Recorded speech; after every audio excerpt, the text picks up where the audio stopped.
I have two things in mind after watching WWE Raw tonight. Number one, how the fuck does this feel like WrestleMania season? And number two, who the fuck booked this garbage? This is Monday Night Raw, right here on Off the Script. Is this what you want? This fucking foliage? Is this what you want? Mr. Dips?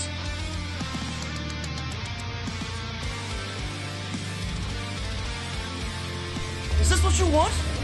Me standing in front of EC3 buying designer coats? Is this what you want?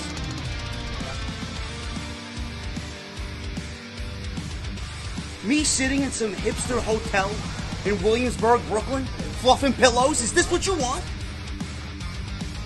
I don't believe this. This graffiti art, it's the hotels, avocado toast. All I want is a fucking Guinness. An ice cold Guinness. What the hell does that mean?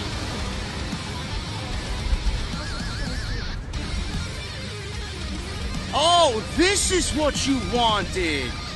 This is your Monday Night Raw review right here on Off the Script.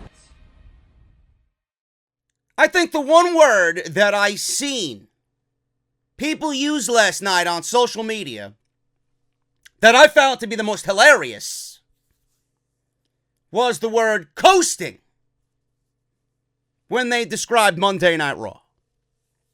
Coasting, meaning to drift. Drift casually. Or drift leisurely. With no stress whatsoever.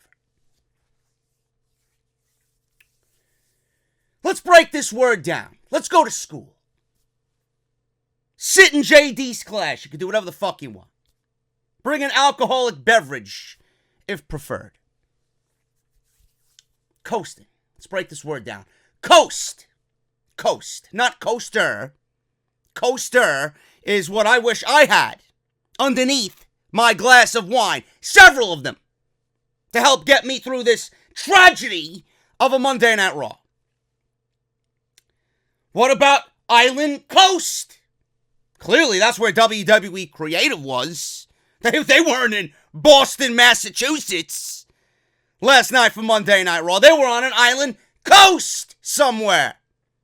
They were all sitting down in their board shorts and bikinis.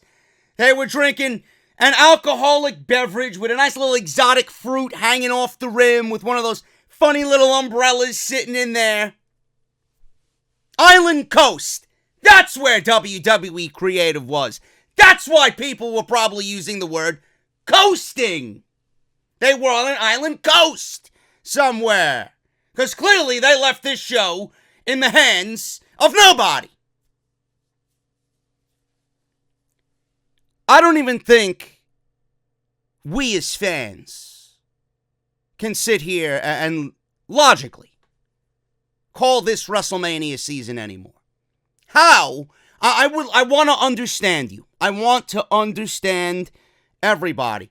How is this different from any other season? How? In terms of what we see on television. Isn't the entirety of WrestleMania season supposed to get you excited about what we're going to see on Sunday, April 7th? Not in New Jersey, apparently, because WWE has done everything to let you know that it's not in New Jersey. The shadow of New York is what they used last night. Or WrestleMania is in New York. MetLife Stadium is over the George Washington Bridge. As soon as I leave the George Washington Bridge, I'm not in New York anymore. So, it's not New York. The shadow of New York. Are they so disgraced that WrestleMania is in New Jersey this year? How is this, or any of this, the last several weeks, getting me excited for WrestleMania 35? I don't get it. I genuinely don't understand people. Like, I don't even feel 1 ounce of remorse for anybody that paid money. I don't give a fuck how much you spent Whatever amount of money you spent, I am sure I could find a better use for it. I feel no remorse for anybody that logically had in their mind going into this, well, this is going to be a good show. It's WrestleMania. How could you miss WrestleMania? Easy. I'll sit you down in front of one episode of Monday Night Raw, and then you wouldn't want anything to do with WrestleMania after that. I guarantee you. I guarantee you. WrestleMania season doesn't exist, folks. It is not the same, and we discussed this. We've gone over this. It's not the same as it was many, many, many years ago. WrestleMania is not even WrestleMania anymore. I truly don't understand how anybody could look at this show and genuinely be excited about what is coming out of the Monday Night Raw side. Now, SmackDown Live is a different story. SmackDown Live is a different story. We got Randy Orton and AJ Styles, a dream match of sorts at WrestleMania on the stage. That is the biggest show of the year, which is a WrestleMania caliber match. Daniel Bryan and Kofi Kingston, which I'm sure will be squared away tonight on SmackDown Live. WWE accidentally, I don't know if there was accidentally or purposely, I don't know, but I seen advertisements or promo posters, official, that had Daniel Bryan and Kofi Kingston's image on it for the WWE Championship match. So that will more than likely be set up tonight in some way on SmackDown Live. That's got everybody excited. Minus the racial overtones, I think everybody's excited about what's to come for the WWE Championship. Rey Mysterio and Samoa Joe for the United States Championship. Preferably not the title match that I would have booked for WrestleMania, but it's still better than anything coming out of Monday Night Raw. Even The Miz and Shane McMahon has had much more effort put into it than anything on Monday Night Raw. Truly. What do we got coming out of Monday Night Raw? We got Kurt Angle's old age home retirement tour, which is said to even look at him in the ring, especially last night. Joe Anoa'i, because apparently it's not Roman Reigns anymore. Joe Anoa'i against Drew McIntyre. We have Seth Rollins now, who is channeling all the excitement from the audience to be in his corner against the Beast, Brock Lesnar. Something that I was interested in, and now I couldn't give a single fuck about going into WrestleMania. They've done everything for this feud to get me uninterested instead of interested. I don't even know what else is going on. The tag team titles for the women? I mean, what else is going on? Truly, what else is going on? Baron Corbin and Kurt Angle, right? I forgot. How could I forget? Such a fucking classic that we're going to see at WrestleMania. It's like they put no effort. Oh, and the women's triple threat match, which we'll talk about at the open of Monday Night Raw. And I got news to go along with that. That's the only thing I'm excited about.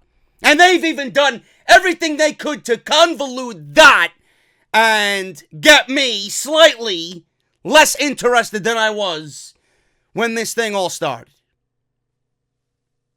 I don't get it. I don't get it.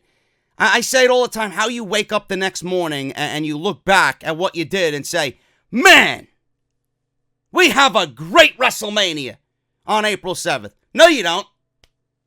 No, you don't. WrestleMania season doesn't even exist. I can't tell this season from a Backlash season or a Battleground season or what else? A Hell in a Cell season. I can't tell. It's all the same garbage. There's nothing about it that is WrestleMania. Even the crowds and the reaction that I see don't even get excited. There's no excitement coming out of these shows. Crowds are half dead, lukewarm reactions. Monday Night Raw offers the same fucking thing over and over and over. I don't even know how you pay money to go watch Monday Night Raw when it's the same fucking shit that you seen last week. And then these people are the ones complaining, and the people who live in Boston complaining about it go to the fucking shows. What the fuck is wrong with you? What is wrong with you? I don't understand. I don't understand. People are finding ways to not critique the show going into WrestleMania for whatever reason. It's mind-boggling to me. It truly is. How there are people in the community that are, or that I feel are on such high pedestals or high horses, or they think they are at least, that they can't at all give any negative criticism towards the WWE product. Meanwhile, this is the fucking WrestleMania that we're all getting. A product of mediocrity. So I'm assuming that everybody that watches this show is a product of mediocrity. You like to be plain and ordinary. You don't like to exceed all expectations. You don't like to go into the biggest show of the year and put on the greatest show of the year. No, you don't like to do that. And I don't know why. And if that's the mentality that one person has, not only with the WWE, but in life in general, in your life, if you're not striving to be the fucking best at what you do, you're failing. This is WWE failing. This is WWE failing. This is their best? It's the best way for me to put it. If you think that this is their best foot forward, you have a fucking problem. This should be WWE operating on all cylinders, all guns blazing. If this is their best show of the year, that's a sad, pathetic situation that we're seeing on April 7th. This is Monday Night Raw for Off the Script, March 25th, 2019. I got some news stories to correlate with what we've seen on Monday Night Raw. And we're going to go over all that today right here on the podcast. Please make sure you guys hit that thumbs up. It helps out the video tremendously, and I would really, really, really appreciate it. Follow me on social media, man. JD from New York on Twitch, at JD from NY206 on both Twitter and Instagram. Make sure you guys go and do that. I am on both every day, so make sure you guys do that. Hit that subscribe button. Turn on that bell for all notifications so that you guys are notified of when I do upload a podcast. And if you guys want to support the podcast through Patreon, patreon.com/JD from NY206. Bonfire.com, the official home of JD's Elite. Thank you guys so very much for ordering your shirts. The third campaign is still alive and kicking. Link is down in the description of this very video. Make sure you guys go and get yours today. Again, bonfire.com, the exclusive home of JD's Elite. Make sure you guys are coming out to the Hooters meet and greet, man. Or have the information on the Hooters meet and greet so that you guys can come on out from 1 to 4 p.m. Friday, April 5th, right before NXT TakeOver New York. That's not even, well, it is in New York, but it's in Brooklyn. At least it's not Jersey, like WrestleMania. Oh, it's WrestleMania in New York. No, it's not. This is in New York. Brooklyn is in New York, not WrestleMania. This is my WrestleMania. On Friday, April 5th, right before NXT TakeOver New York, where we are guaranteed either Adam Cole, baby, or Johnny Gargano is the new NXT champion after Tommaso Ciampa had to relinquish the title. Right before NXT TakeOver New York, 155 West 33rd Street, New York City, across from where Elias was playing and panhandling on Monday Night Raw, Madison Square Garden. Make sure you guys come and hang out before. You will have plenty of time to get to TakeOver if you guys are indeed going. Take an Uber, a Lyft, the 4 or 5 train, whichever means of transportation you guys want, you will get there in time. But come and hang out with me, the official Off the Script meet and greet on Friday, April 5th, man. That will be down in the comments. If you guys want to RSVP, that will be down in the comments below. Make sure you guys come on out. We got 65 already confirmed with another 42 who are interested in coming, man. This is going to be massive for the podcast. Do not miss out. I'll see you guys on Friday, April 5th. And if you guys missed any of my uploads, everything you need is right there in the top of the annotation, right in that little eye that you see in the top right corner. Drop that down. You'll see everything that you might have missed this past weekend right here on Off the Script. Let's get into this tragedy of a Monday Night Raw. Ronda Rousey starts the show. Good move by WWE to have Ronda Rousey start Monday Night Raw because it was announced via all their social media early in the morning on Monday that it is official. We now have a main event, and I don't mean one of the main events because it's been announced already. The match that will close WrestleMania is Becky Lynch, Charlotte Flair, and Ronda Rousey for the WWE Monday Night Raw Women's Championship. Triple threat. It's the last match that's going to go on the show, and I pray for those women who have to close what is going to be an 8-hour show. I hope that they still have the energy to go out there and perform. I hope the fucking fans, the 75,000 or so that are going to be there, still have the energy to care. Good luck. You're going to need it. That is the main event, the closing match, the last match at WrestleMania this year. We hoped this would be, and this is the one match I think, outside of Kofi Kingston and Daniel Bryan, which right now isn't even officially confirmed by WWE, this is the right move by WWE. The only thing I question is why they waited so long to get this announcement out there for everybody to jump on it. Now, everybody jumped on it anyway, and it was great that WWE announced this. Everybody picked it up. Every sports publication out there picked this thing up. WWE had a nauseating graphic that they showed everybody on Monday Night Raw with everybody's headlines of the main event of WrestleMania just showing up on the screen. You know, Vince and WWE love that publicity. They love that spotlight, and that's exactly what they tried to go for here with this announcement. I love this. I think all of us no matter what's going on and how convoluted the storyline is, I think all of us are very much invested in what we're getting with all three of these women. So this is the right move. Congratulations to the women, and I hope that they go out there and absolutely kill it in that spot at WrestleMania. It's going to need it. It's going to need it. There's a lot of hype surrounding this now. Now that it's confirmed, it adds another level of anticipation and another level of hype that all three of these women have to undoubtedly live up to.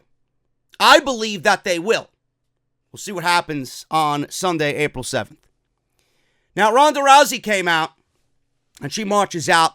Fans are chanting, "We want Becky." I'll touch on Becky in a second. She came out. She said that women are headlining WrestleMania, and all she has to say is "you're welcome." Absolutely 100% factual evidence.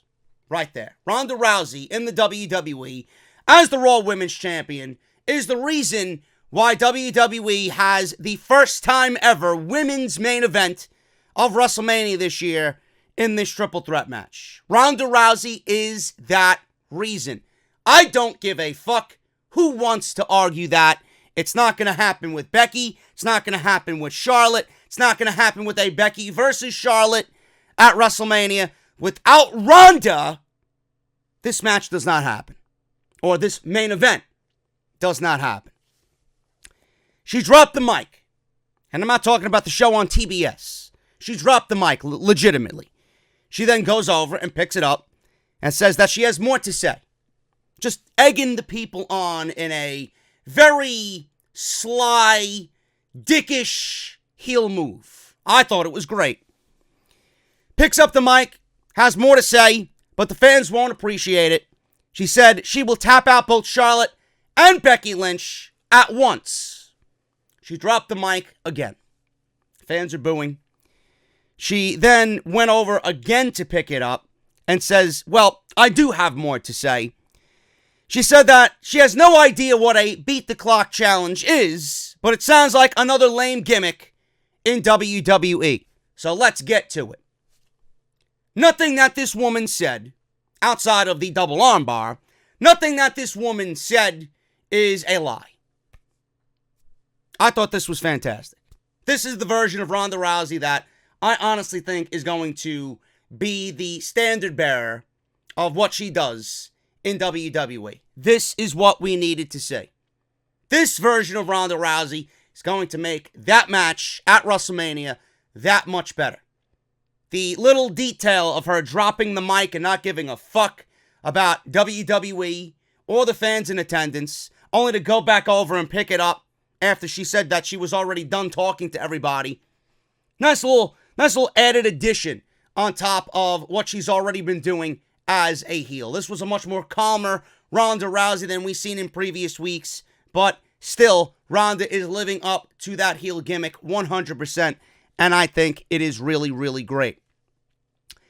Becky Lynch comes on out. I got news on Becky Lynch here. Supposedly, Becky Lynch was offered a new multi-year contract with WWE.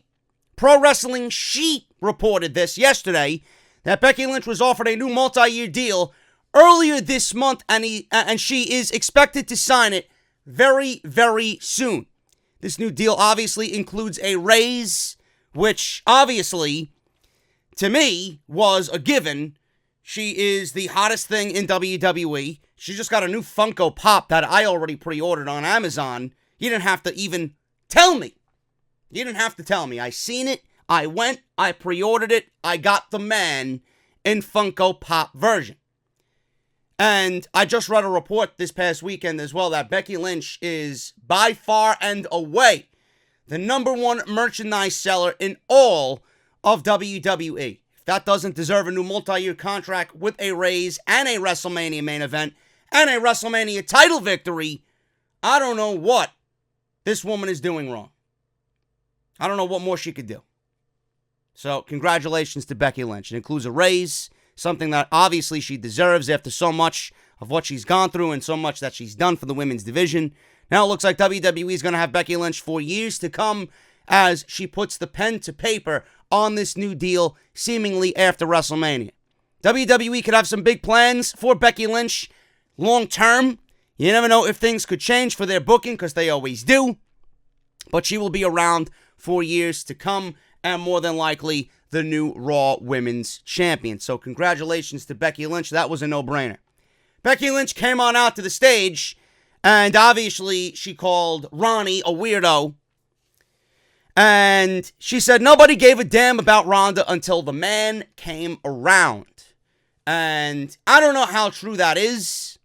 I really don't know how true that is, but I think this all got really facilitated when Nia Jax, I would say, botched herself in that big melee brawl right before Survivor Series, botched Becky Lynch into this position. Now, Becky was already hot. We knew what Becky was doing, but I honestly think that botch by Nia Jax took it to levels that nobody really could have even predicted.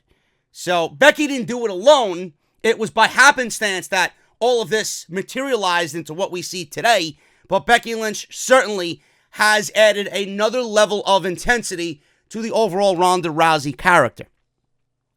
These people know what the best thing that happened to you. She said that she took credit for them being in the main event of WrestleMania.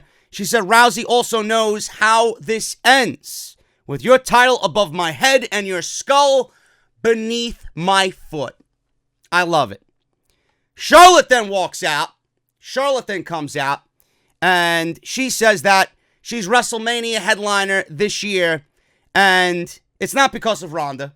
It's not because of Becky. It's because of what Charlotte has done for the last 7 years. Not because of what Ronda's done in the last year or what Becky has done in the last few months. That's why I was handpicked to be in the main event of WrestleMania. Now, yes, she was handpicked, but she was handpicked because management couldn't bear to have the first ever women's main event of WrestleMania without Charlotte Flair. Charlotte has already shown everybody that she's nothing more than a third wheel. She's not even needed in this feud. And she was handpicked by management because she is their chosen one. That's why she's there. This has nothing to do with what Charlotte's done for the last 7 years, because without Ronda Rousey, whatever Charlotte has done for the last 7 years still wouldn't have resulted in a WrestleMania main event. So she can brag and boast about her resume for the last 7 years. The truth of the matter is, even with all that she's done, it still wouldn't have resulted in a main event of WrestleMania. Now, I don't understand WWE's logic here with these women this week. This was, honestly, a complete waste of everybody's time. A beat-the-clock challenge for Ronda Rousey, Charlotte Flair, and Becky Lynch. Now, correct me if I am wrong. I don't know when the last time was when we seen a beat-the-clock challenge, but aren't beat-the-clock challenges done to set up a specific number in the Royal Rumble? Say number 30. Aren't beat-the-clock challenges done to get the last spot in the Elimination Chamber? Or some type of fucking multi-man match with some weird stipulation? Isn't there a meaning behind the beat-the-clock challenge that leads to something else? What the fuck did this lead to? Why was this necessary? And why the Riot Squad? I don't understand that.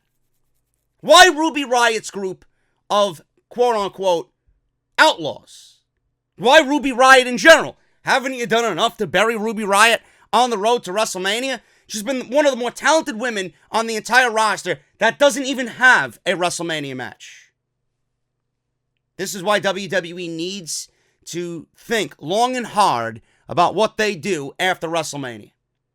There's no reason why Asuka needs to be mixing it up with fucking Mandy Rose and Sonya Deville and Naomi, when you got Ruby Riot on Monday Night Raw literally doing nothing but picking poppy seeds out of her teeth from the bagels that are being served in Titus Catering. There's no reason for that. And there's no reason for this beat the clock challenge, because this was only done to see who has the most momentum going into WrestleMania. I didn't need a beat the clock challenge to know who has the most momentum going into WrestleMania. It's Becky Lynch, Ronda Rousey, and Charlotte Flair. In order. I don't understand WWE. It's like they sat down in the creative meetings. How can we do something different, yet make no sense whatsoever? That has nothing to do with what these women are doing at WrestleMania. I don't understand it. A complete waste of everybody's time. Rousey taps out Sarah Logan at 1 minute and 25 seconds. Armbar.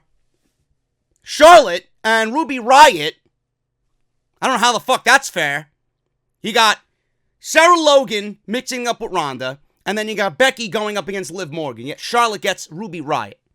So who the fuck is going to set a time of 1 minute and 25 seconds in Ronda Rousey's case, and then you gotta ask Charlotte Flair, well, listen, Charlotte, you gotta beat Ruby Riot in 1 minute and 25 seconds to win this useless and worthless beat the clock challenge. On any given day, how the fuck is that even possible? Why would you even go and do that and beat Ruby Riot in 1 minute and 25 seconds and have it mean absolutely nothing? I don't get it. Becky Lynch and Liv Morgan. Ronda Rousey, 1 minute and 25 seconds, like I said, beat Sarah Logan. There was no decision on Charlotte and Ruby Riot. Becky Lynch beats Liv Morgan with a jackknife roll-up, or jackknife cover, leverage pin, with 7 seconds left on the clock. This made absolutely no sense. I don't know who the fuck devised this plan in creative in the afternoon before they went live on the USA Network, but this led to nothing. in the overall scheme that is this match at WrestleMania, it led to absolutely nothing, and it added nothing. To a point where you could have kept these women off of television, and you wouldn't have missed a goddamn thing. At least our level of excitement for the match would have been in the same place it was last week. After this, it's taken a hit. I don't know why they do things unnecessary to the overall feud that lets you sit there and become less interested in the overall match. I don't get it. And now, WWE books a 6-woman tag with all 3 women in the triple threat teaming up on the same fucking team against the Riot Squad. After what Becky Lynch and Ronda Rousey have already stated to one another, why would you give us the visual of them teaming up if one of those women does not walk away, leaving Charlotte, or both of them, doesn't walk away leaving Charlotte there by herself? This doesn't make any sense whatsoever. Why would you even pair them together after what was verbally and physically done on both behalves? Why? And this is why I sit here and I rant and I bitch and I rave and I moan and I cry every single fucking week. And this is the shit that you won't hear from another fucking podcast because they're too afraid to say what they are watching. I don't understand. I genuinely don't understand. If I'm looking at the overall grand scheme of this, why would a 6-woman tag with these 3 women on the same team be on anyone's thought? Why? Instead of a UFC-style press conference / contract signing, this is what you're doing? Instead of letting all 3 women air their grievances in an unfiltered, unadulterated manner that pushes the PG envelope to the fucking brink, this is what you rather go with. Meanwhile, I'm the one who doesn't know what the fuck he's talking about. Complete fucking worthless, mindless, unnecessary garbage to open Monday Night Raw. We go from one to the other. Finn Balor versus Bobby Lashley with Lio Rush, who is unable to compete, and Jinder Mahal with the Singh brothers. If Finn Balor wins, he gets an Intercontinental Championship match at WrestleMania. Before I even get into what happened here, we've seen this match twice already.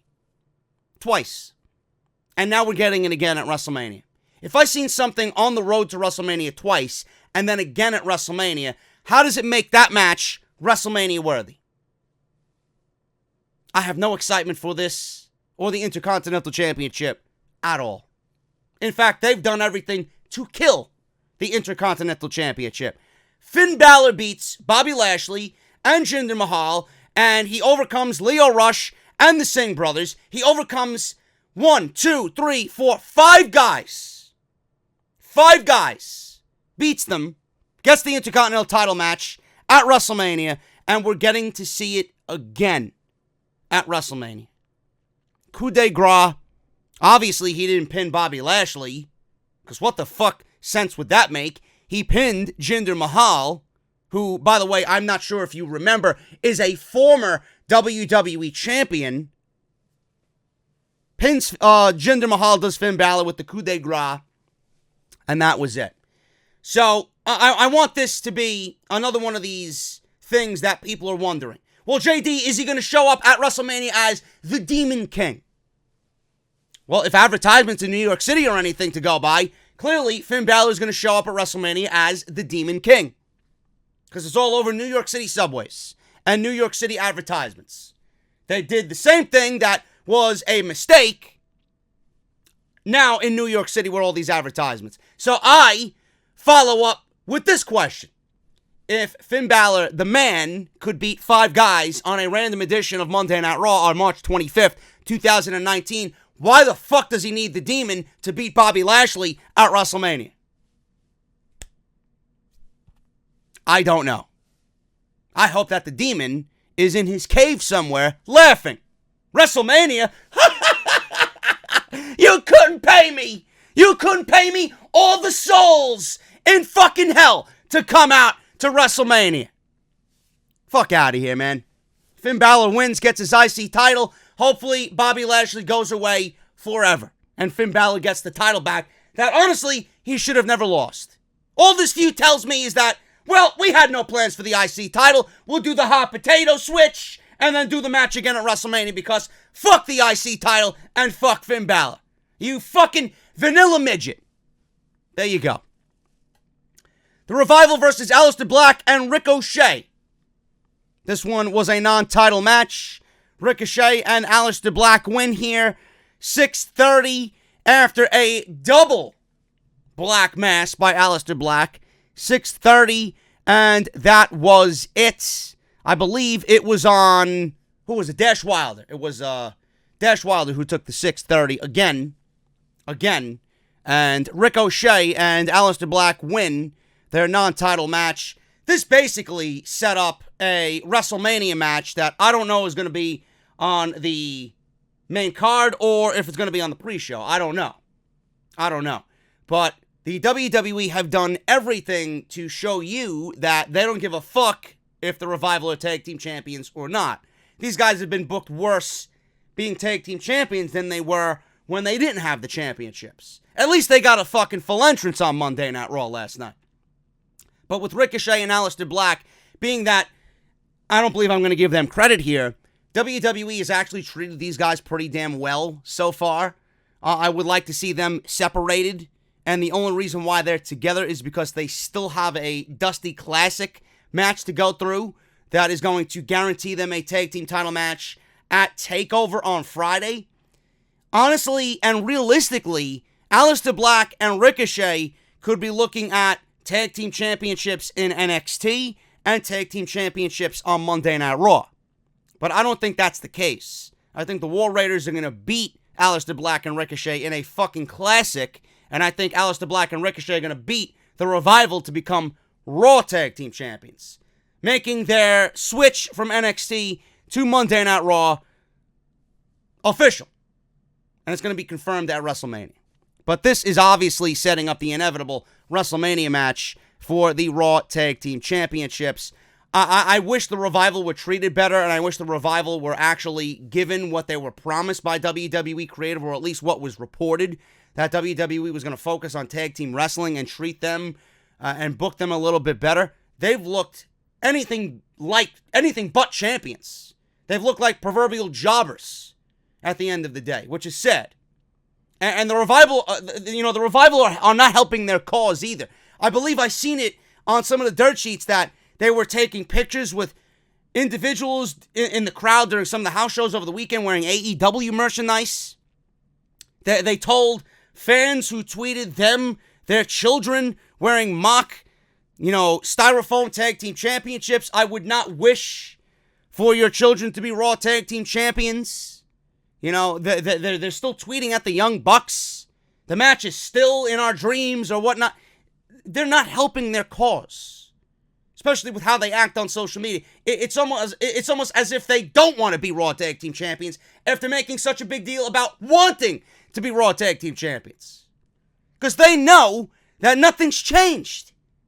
They know that they cannot beat the machine. So they're going to have to wait it out. They got to be big boys. They got to wait it out. Wait till next year. And then just leave. Just leave. Or if you got the balls enough, pull a Neville and just walk away.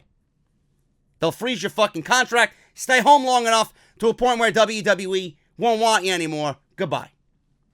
Goodbye. By that time, AEW will have TV already, and you won't be showing up on their debut episode.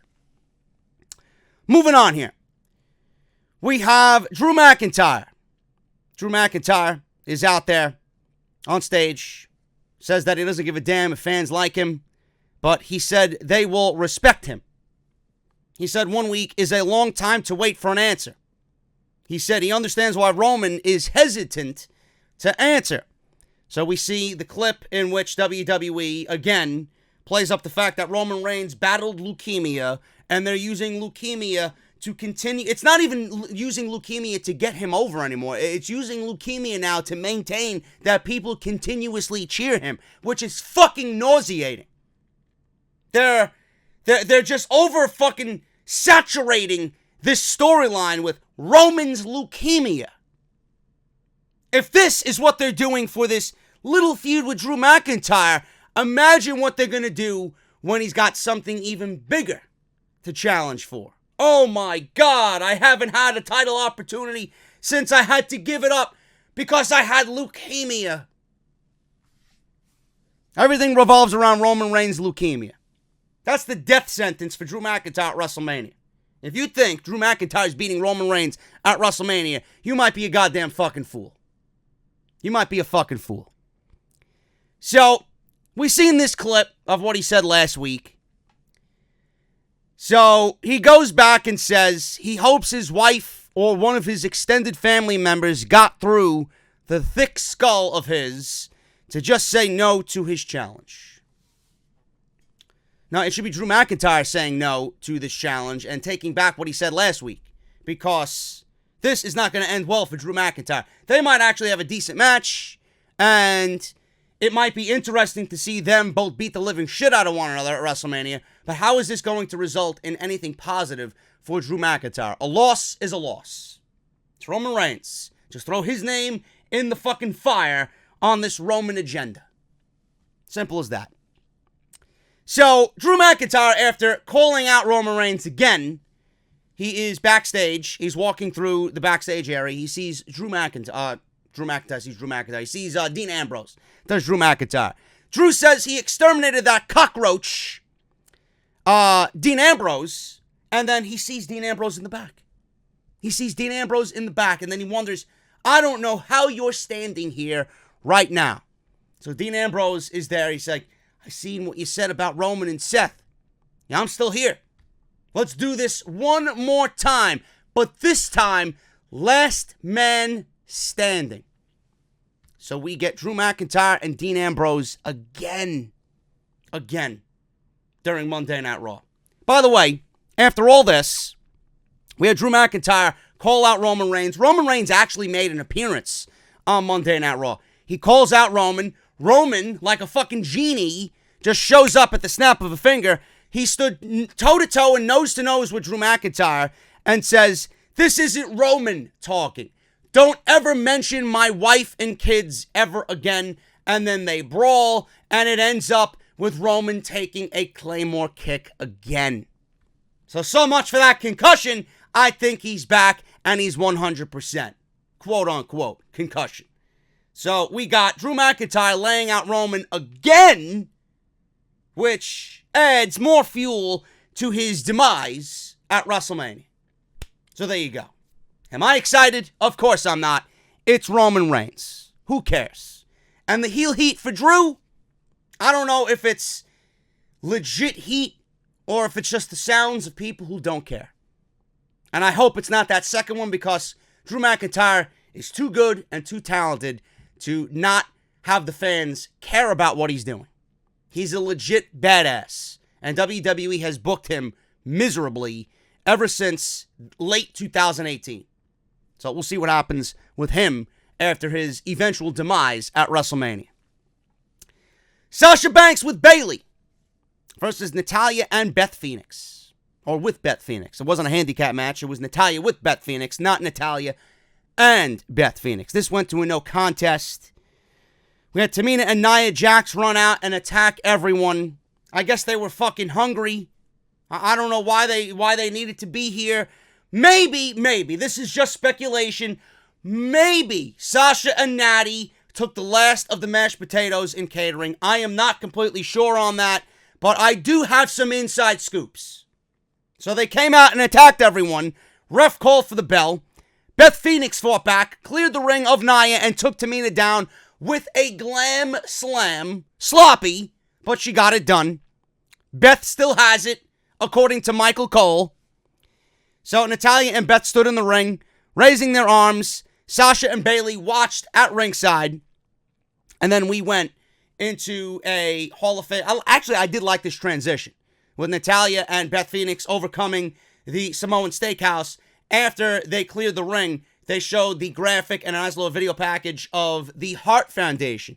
Jim the Anvil Neidhart and Bret the Hitman Hart going into the WWE Hall of Fame, which was actually a very touching moment because Natalya standing there, I'm not sure if she was cued in on that, but WWE has this tendency, or they've been doing this, that they go from one segment to the next, and this segment actually happened with Natalya standing in the middle of the ring, and it was a very, very good, heartfelt, real emotional moment that seen Natalya genuinely get emotional over seeing her father being inducted into the Hall of Fame as one of the greatest tag teams of all time in professional wrestling, the Hart Foundation. So I did like that, and that was a nice little touch on top of all this meaningless garbage that nobody gives a shit about at WrestleMania. So we move on from that, and it was announced that the team of Sasha and Bayley will defend the Women's Tag Team Championships at WrestleMania against the Iconics, against the Divas of Doom, and against the teams of the Samoan Steakhouse. I almost forgot. I wish I could. So we got a fatal four-way for the Women's Tag Team Championships. Again, I don't give a shit. Now, Nia Jax actually, on social media yesterday, teased leaving WWE. I'll pack your bags for you. Seriously, I will. I'll pay any amount of money to fly wherever you are, and I will personally pack your bags myself. Jax, she, I guess, blasted somebody on social media. She's blasting all of her trolls on social media because she's got nothing else better to do. At least she does that right. She does it very well, actually. She threw down a question on Twitter which could be interpreted as a sign that she might see a WWE exit or have things that she could do upon a WWE exit. She says, "When I'm gone, who's everyone going to hate and pin all the injuries on? Goodbye. Again, I'll pack your bags for you myself. We don't need you." In fact, Nia Jax and Tamina not being on the show makes the show just a little bit better. That's how bad they are. So we go from the women's tag team titles to a moment of piss with Alexa Bliss. Now, I want you guys to understand, this is WWE's logic here. This one segment got more time on Monday Night Raw outside of Ronda Rousey, Becky Lynch, and Charlotte Flair. They might have even got more time than them before the Beat the Clock Challenge. This got more time on Monday Night Raw than anything else on WrestleMania's card coming from the Monday Night Raw side. And then WWE wants to know why the ratings are failing and falling at record numbers and why people just aren't interested in WrestleMania as a whole this year. This was absolutely fucking god-awful. It was painfully unfunny. These guys are supposed to be comedians, and they are not funny. When I look at comedians, I look at fucking Andrew Dice Clay. I look at Rodney Dangerfield. I look at Steve Harvey. Guys like that. Those are guys I find funny. That's not funny. That's not funny. So Braun Strowman is on a moment of bliss. She's trying to mediate a friendly interaction between Colin Jost and Michael Chiapet. Braun Strowman is sitting down. She asked, did Alexa, what would it be like if Colin Chi and, what was it? What is his name? Colin Jost and Michael Chi, I don't even know what the fuck their names are, got these hands? What if these two clowns from SNL got these hands? Strowman says he wants to smash Jost's pasty face. Jost said that he made a dumb mistake. Now, these guys are on the Titantron. These guys are live via satellite. And Jost says he made a dumb mistake last time, but he learned a lesson and won't put a Mets hat on like last time. So what does he do? He's in Boston. He puts a Yankees hat on. What a fucking loser. What a loser. I'll take the Red Sox over the Yankees any day of the week.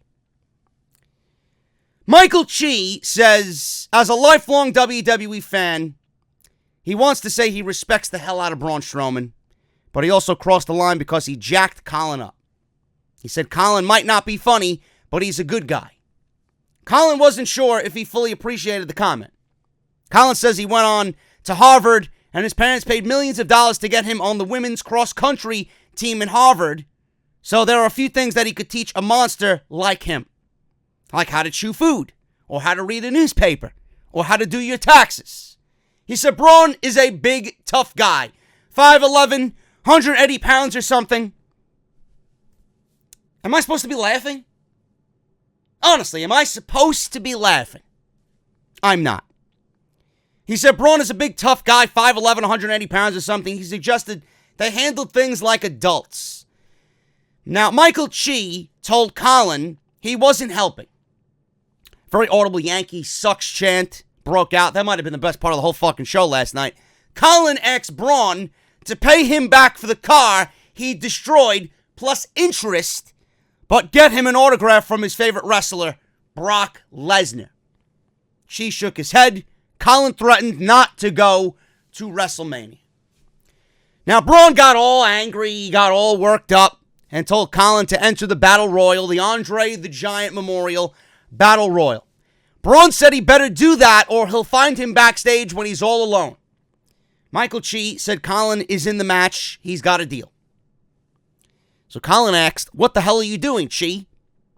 Chi said if Braun catches them backstage, they won't see it coming. At least in the Battle Royal, they know what's up. Colin said if he's in the Battle Royal, Chi is in there too. He tried to start a chant. Braun told them to shut up. Fans began to chant it. Braun asked Alexa if he could make it official. Alexa said she can't do it for his bloodlust, and then laughed and said, yeah, it's official. They're in the Battle Royal at WrestleMania. So now Alexa Bliss, on top of being a host on this show, she now has creative power to put anybody that she wants in the Battle Royal. Can you do me a favor and keep Andrade Cien Almas out of the Battle Royal while you're at it? Miss Alexa Bliss, please? Folks, I don't know, A, how Alexa has power to bestow creative ability for WrestleMania's card, B, who found this funny, and C, who thinks this is a good idea. I would have been okay with them getting the shit kicked out of them at WrestleMania, but now you've done the unthinkable, and you've done something entirely terrible that's going to ruin everybody else's time in that Battle Royal. Now, the Battle Royal is unimportant and it's worthless to begin with. You're making it even more so. You're making the entire Battle Royal about these two fucking unfunny idiots from Saturday Night Live and Braun Strowman. So whoever else is in that Battle Royal, an Andrade, a Mustafa Ali, or Ali, now that we got to call him Ali without the Mustafa, Kevin Owens, Mustafa Ali, maybe returning Sami Zayn, Andrade Cien Almas, everybody that could be in that Battle Royal that doesn't have a role at WrestleMania, you're making it about these two. Unless these guys are in that Battle Royal and get eliminated within mere milliseconds, I don't know how this is a good thing. Now, I had dreams and nightmares that it's going to come down to these two guys and Braun Strowman in the end. Knowing WWE, that's exactly how they'll book it. And that would ruin everybody else's time. Them having to take a backseat to F-level fucking Hollywood actors from Saturday Night Live. Comedians who don't know the first thing about being funny. This was fucking god-awful. The fact that Braun Strowman is at WrestleMania in this role says a lot. The guy is absolutely fucking worthless. Worthless! Baron Corbin versus Apollo Crews. Good old 50-50 booking. Baron Corbin lost to Apollo Crews on a roll-up last week when that was the week he was announced as Kurt Angle's opponent for WrestleMania. He lost. This week he has Apollo Crews again, and he beats him with the end of days and 3 minutes. No matter what we're doing with this match, nobody is fucking interested. Seth Rollins is out there. He made his way down to the ring. Says he wants to be a wrestler who inspires kids. Because as a kid, he was inspired by Shawn Michaels, Bret Hart, Ric Flair, and John Cena. He mentioned John Cena inspires people every single day. He said Brock Lesnar does not inspire people. Oh, he certainly inspires people. He inspires himself. He inspires himself to make the most money he possibly can every 3 years from WWE. How could I rape Vince McMahon every 3 years? He seems to have that down to a fucking science. He said this is the biggest match of his career. He says he's wanted this for a long, long time, but he didn't realize how important the match was until recently to all of the fans. He says he was at an autograph session. Everyone said the same thing to him before leaving his table. They told him to please beat Brock Lesnar at WrestleMania. He says he feels he doesn't have a choice, and now he has to beat Brock Lesnar because he refuses to let Brock Lesnar be the champion who defines the future of this industry. He says, I cannot let that happen. Now, this was a good promo by Seth Rollins. This was decent. Still, it did nothing to get me interested in what he's doing at WrestleMania, but it was good nonetheless. Paul Heyman walked out and talked about how he went to Boston to announce it's now a handicap match. Lesnar versus Seth Rollins versus the people. He talked with a snide tone to Seth Rollins and talked about how Lesnar will retain the title. When he turned to leave, Seth walked up the ramp and Paul Heyman begged for Seth Rollins to not beat the shit out of him. So Seth walked up the ramp, surprised Heyman. Heyman dropped down on his knees, begging, saying that he's just an advocate, and everything he said was Brock's idea. Seth leaned over Paul and says he's not asking for thoughts and prayers. He's there to answer them. He said they are going to WrestleMania and we are going to beat Brock Lesnar and take the Universal title and we are going to burn it down. And that was that. Then Kurt Angle comes out there with his theme music. Paul Heyman's still sitting on the ground and people are chanting, "You suck," and Angle is pointing at Paul Heyman every time they chant, "You suck." Folks, I gotta be honest with you. I do not see Seth Rollins winning the Universal Championship at WrestleMania. I don't. Because there are a few factors here. There are a few factors that I want to bring to the table here for you going into WrestleMania. One. The May 3rd Saudi show. It's confirmed. I don't know what the name of it's going to be, but it's confirmed. We all know that Brock Lesnar is going to be in Saudi Arabia for the big payday, I'm sure. And I just don't foresee WWE having the Universal Championship on anyone but Brock Lesnar going into that event. If the title change happens, it happens at that event. Okay? Number 2, WWE has done this every single year. When you think Brock Lesnar is going to lose, he doesn't. If last year was the year that Brock Lesnar was supposed to lose out of any fucking year and didn't, what makes you think that it's going to be any different this year? Every single betting odd had Roman Reigns winning that match last year at WrestleMania. And what happened? WWE trolled everybody and had Brock Lesnar win the match, retain the title, and take the title into Saudi Arabia, just like they're going to do this year. Becky Lynch, Kofi Kingston, and Seth Rollins are all not walking out as champions from WrestleMania. 2 of the 3 maybe, but all 3 of them absolutely not. I would be floored, I would be shocked if all 3 of those babyfaces walk out as champions of their respective title matches out of WrestleMania. Becky is a given. Kofi Kingston probably is a given. They need a payoff. And we'll talk about Kofi tonight on Smackdown Live. Kofi is a given. You need a payoff. The only payoff is him winning that title. Daniel Bryan did not want to travel to Saudi Arabia in November. I don't think Daniel Bryan's going to want to travel to Saudi Arabia in May. So you might as well take the title off him now, have Kofi defend the title there against the Mustafa Ali or Kevin Owens, and then have him drop the title back to Daniel Bryan when he gets back to the States. Because we all know Kofi is going to have a token title run. If you think Kofi is going to have that title for more than a month, you are a fucking idiot. Kofi's going to win the title, and it's going right back to Daniel Bryan. So all of those factors clearly come into play. I just don't see Seth Rollins winning the Universal Championship. Kofi, I see. Becky, I see. Seth, I don't. If anything, Seth wins it in Saudi Arabia, and Lesnar drops the title there.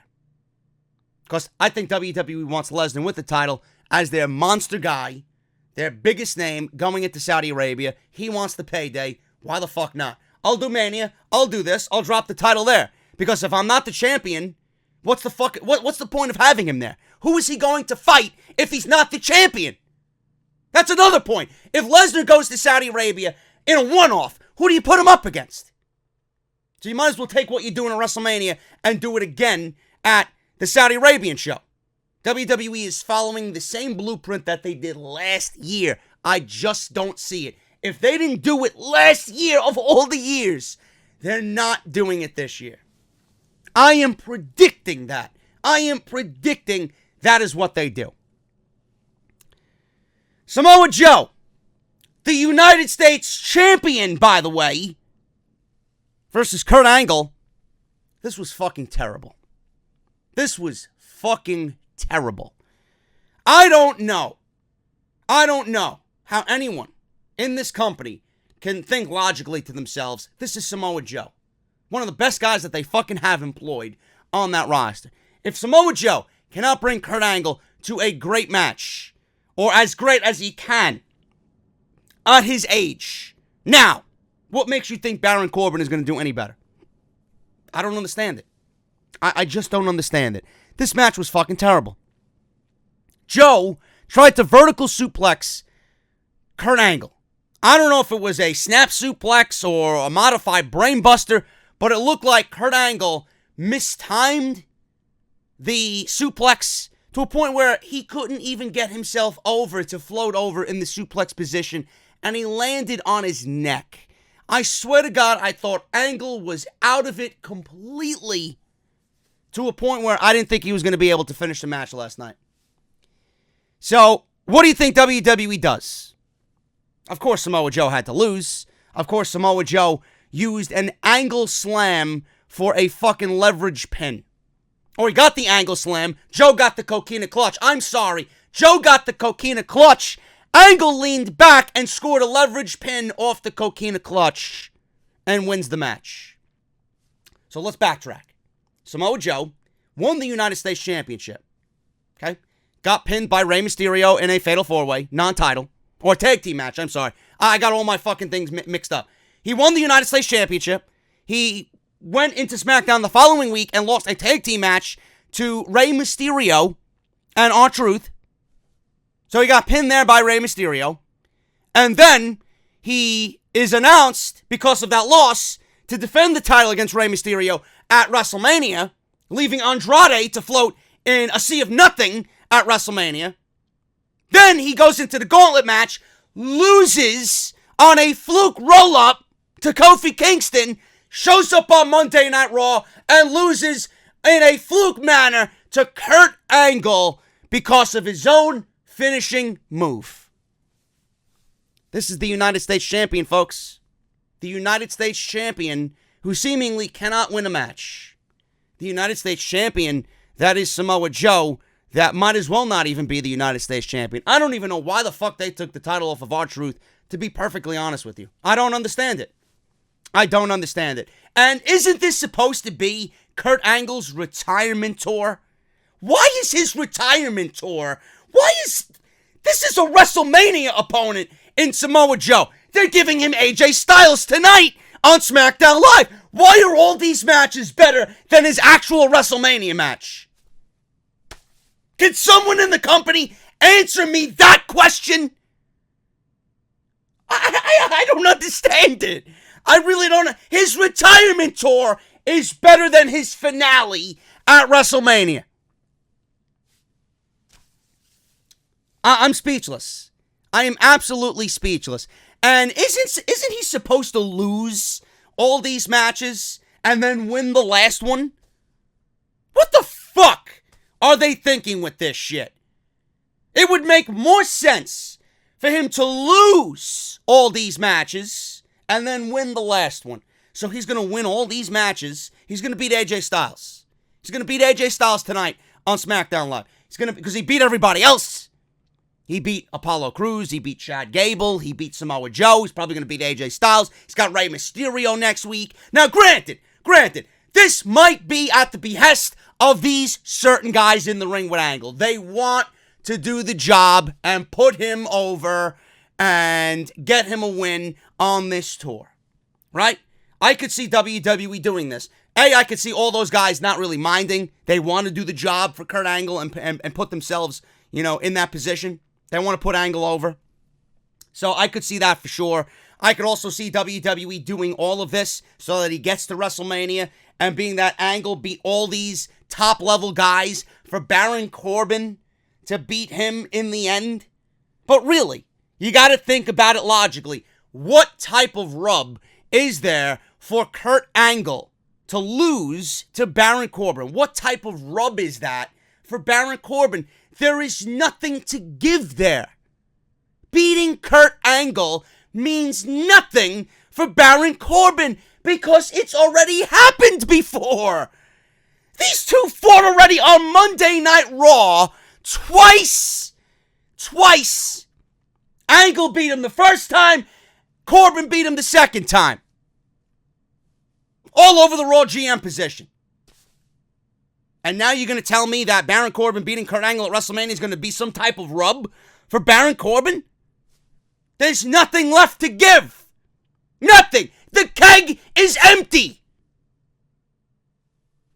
Now, granted, like I said, these guys might want to do the honor for Kurt Angle. Great. And yes, they did mention that AJ and Joe have a history with Kurt Angle. Mysterio has a history with Kurt Angle. So why are all these matches not preludes to what is John Cena at WrestleMania? All of these matches are preludes to Baron fucking Corbin. With nothing left to give. Fucking terrible. United States champion, by the way, lost. I hope you know that. Triple H. Triple H is in the ring. First of all, he's got to, again, congratulate Becky, Charlotte, and Ronda, because that's what needs to be done.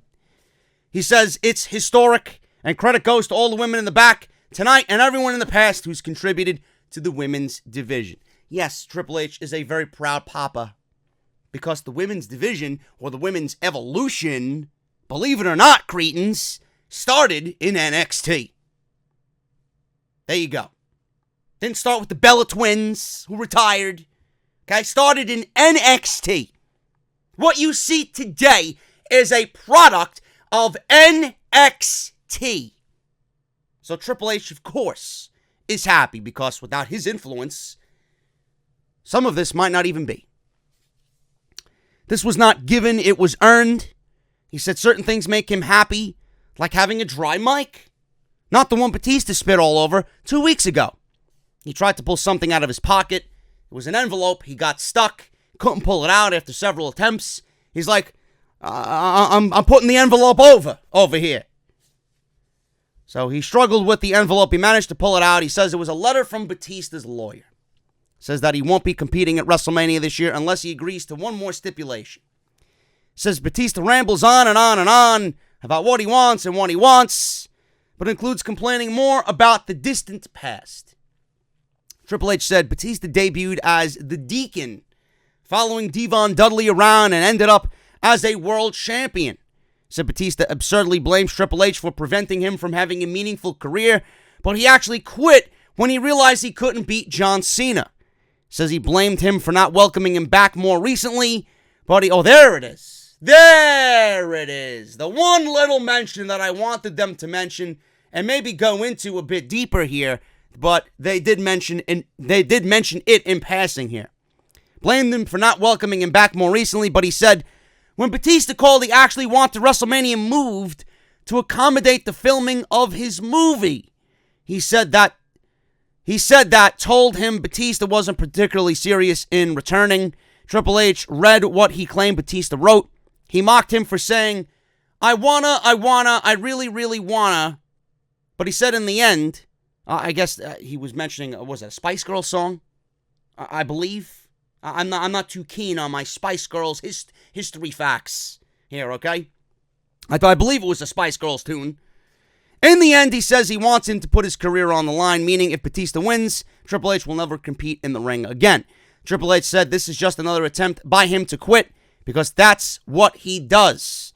He says he's not going to let him quit this time. He says he's going to make him stand up to his commitment and make him show up.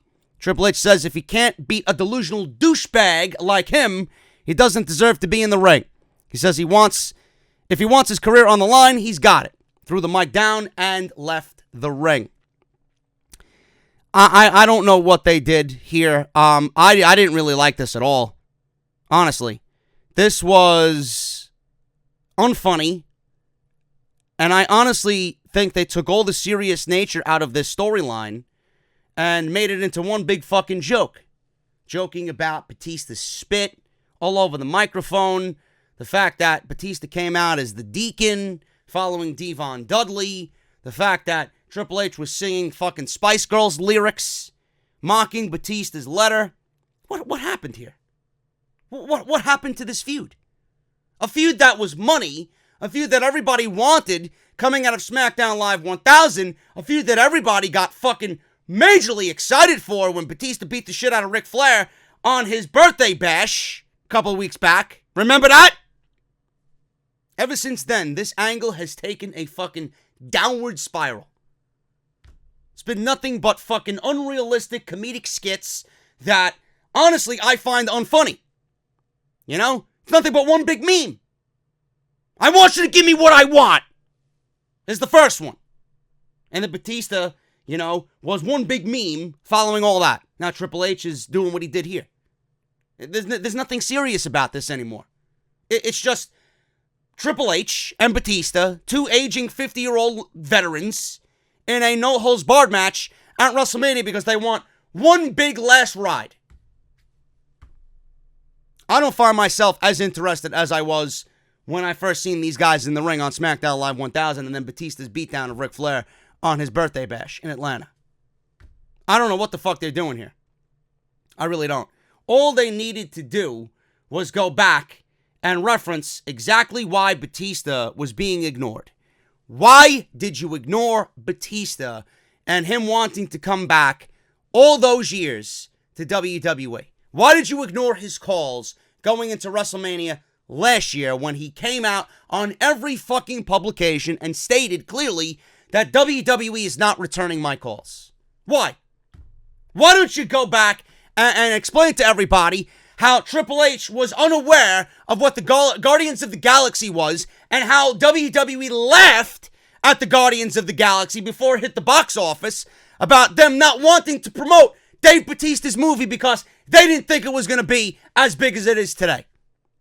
Now, granted, Triple H might not have known then about Guardians of the Galaxy. I'm not a comic book buff, so I can see where Triple H is coming from. But why don't you touch on those realistic storylines or those real facts instead of singing Spice Girls lyrics to build a match at WrestleMania? This entire thing has become one big fucking running joke, one big meme. I really wanna. Give me what I want. That's how Triple H retaliates, by singing fucking Spice Girls. Man, the interest in this feud has obviously dwindled down to next to nothing. Next to nothing. Now Batista's gonna show up on Monday Night Raw next week. What is he gonna do? Is he gonna come out singing the fucking Backstreet Boys? Fucking ridiculous, man. WWE always finds a way to fuck things up. And you figure, with Triple H being a part of this, he might want to make it the best thing going into WrestleMania. It's one of the worst right now going into WrestleMania. Dean Ambrose versus Drew McIntyre, last man standing. This match was riddled with fucking commercials. This match went 10 minutes. I think we see maybe 3 of it. McIntyre wins. Claymore kick. As soon as Dean stood up, he couldn't anymore. Fell back down. Ref made it to 10. And that was it. Another Dean Ambrose fucking farewell tour. Jobbing to everybody on his way out. At this point, if Dean Ambrose... I swear to God, if at this point Dean Ambrose is contemplating staying in the WWE, This might be the worst career move, the worst business move for anyone that I've ever seen in the history of WWE. Honestly. If Dean Ambrose is staying at the end of all this, what is going to be different than what we see now? Nothing. Dean Ambrose jobbing to Drew McIntyre again, it means nothing in the grand scheme of WrestleMania. Ambrose don't even have a WrestleMania match. Probably be in the fucking Battle Royal with Colin Chi or Colin Jost and Michael Chi, whatever the fuck their names are. He's gone. He's gone. As good as gone. That's what I would like to hope. But knowing WWE, I will not believe it until I see it.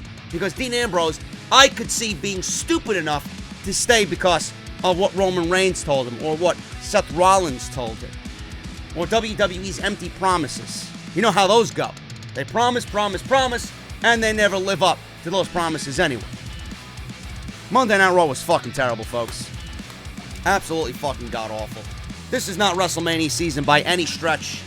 So, I don't know what they got planned for the go-home show, but all I know is we got Smackdown Live tonight.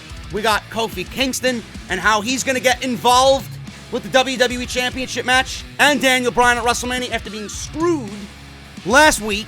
We'll see what happens, man. I'm actually excited about it. We'll see how WWE follows up that big gauntlet match that was a complete waste of everybody's fucking time last week. So we'll see what happens tonight on SmackDown Live. If you guys enjoyed this video, please hit that thumbs up. I will see you all tonight for SmackDown Live after the show is over. Again, hit that thumbs up. Follow me on social media, man. JD from NY206 on both Twitter and Instagram. Patreon.com/JD from NY206. And hit that subscribe button down below and turn on that bell for all notifications, man. Thank you guys so very much. I will see you, like I said, tonight for SmackDown Live. Until then, have a great day, and I'll see you tonight for how Kofi Kingston gets into WrestleMania and the WWE Championship title match against Daniel Bryan. I'll talk to you guys then.